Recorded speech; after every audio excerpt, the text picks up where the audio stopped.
welcome to our explainer. Today we are unpacking an absolutely incredible concept that imagines a brand new, deeply mythological chapter for everyone's favorite Spartan. We're talking about God of War, Wrath of the Nile. Just picture this, a totally imagined but incredibly rich storyline, where Kratos steps right out of the freezing, brutal realms of Norse mythology and lands directly onto the burning, ancient sands of Egypt. We're going to break down this entire narrative step by step, digging into the massive stakes, the literal cosmic scale of the battles, and of course, that deeply emotional core that always drives Kratos forward. Seriously, think about it for a second. It's kind of the ultimate question, isn't it? Where exactly does a god of war go when the fighting finally stops? Up to this point, Kratos has spent his entire existence totally defined by conflict.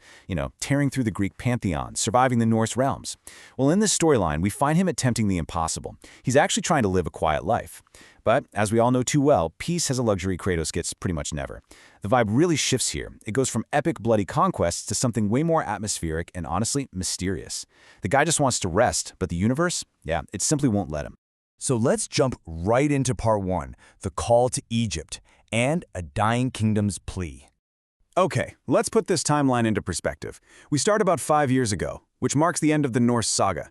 And actually, up until about 1 year ago, Kratos was totally pulling it off. He was succeeding at living that quiet, off-the-grid life. But then, about a month ago, the peace just shattered. And not with an attack or an ambush, but with nightmares. He started getting haunted by these intense, totally inescapable visions of a dying desert and souls that are just trapped in pure agony. Finally, literally just 1 day ago, this mysterious glowing scarab appears to him. Suddenly, it's not just a vision in his head anymore, it's a guide, and it leads him directly away from his sanctuary, straight into the absolute heart of Egypt. And wow, what he finds when he arrives is just absolute devastation. I mean, we aren't just talking about a bad dry spell here. The Nile, literally the lifeblood of this entire civilization, is physically shrinking, and the crops are failing everywhere. But the real horror? It's metaphysical. The dead cannot reach the afterlife. To make the whole situation even worse, Ra, the sun god and supreme deity, has completely vanished. Without his leadership, the rest of the gods have just dissolved into total chaos. They're bitterly pointing fingers at each other while the very cosmic order of their universe literally collapses around them. It's a pantheon completely paralyzed by its own dysfunction. That brings us to part 2, gods, chaos, and betrayal, as we descend into the underworld. To really grasp the gravity of what Kratos does next, we have to know where he's actually going. Enter the Duat. If you're not familiar, this is the Egyptian realm of the dead. Now, normally it's supposed to be a place of transition and judgment, right? But right now, it is a prison. Because that cosmic order we talked about has collapsed, the souls of the departed are trapped here. They're just piling up, completely unable to find any peace. It is basically a realm overflowing with suffering, and it is right here, in this misery, that Kratos seeks an audience with Anubis, the god of funerary rites. Now, this interaction with Anubis, this is the crucial turning point. Anubis gives Kratos the intel he needs. Ra hasn't just abandoned his post, he's been captured. But let's be real. Kratos doesn't inherently care about saving some other pantheon's sun god. He's so done being a pawn. But Anubis knows exactly who he's dealing with, so he shows Kratos a fleeting glimpse of his daughter Calliope's soul. And that changes everything. Kratos agrees to help, but his motivation here is so deeply human. He is a father fighting for his kid's eternal peace, not some hired muscle for the gods. And you know what happens when you mess with Kratos' family. This deeply personal motivation puts him on a direct collision course with Set. It's such a brilliant contrast when you think about it. You've got Kratos, ironically, the former god of war, who is now fighting solely for his daughter and actually seeking peace. And he's going head-to-head against Set, the Egyptian god of chaos, who is actively fueling all this widespread destruction. Kratos just unleashes a totally devastating assault on Set's fortress. The clash is this massive, earth-shattering battle that literally scars the desert landscape. But Kratos, driven by that single vision of Calliope, ultimately takes Set down. But wait, right as the dust settles, we get a massive plot twist. With his literal dying breath, Set drops an absolute bombshell. Apep orchestrated everything.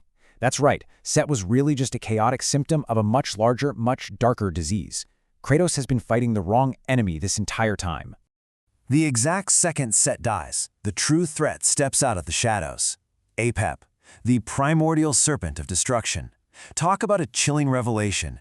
The enemy isn't just some arrogant god with political ambitions or a petty grudge. No, it is the ancient, literal embodiment of uncreation. The sheer shock of this betrayal by the cosmos itself sets a terrifying new stage. Which leads us right into part 3, the world-ending serpent, and the ultimate threat emerges. So, why exactly is APEP such a big deal? Let's break it down.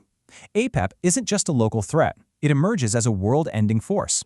And the crazy part? It has grown exponentially stronger over the years by feeding off the chaos of centuries of divine wars.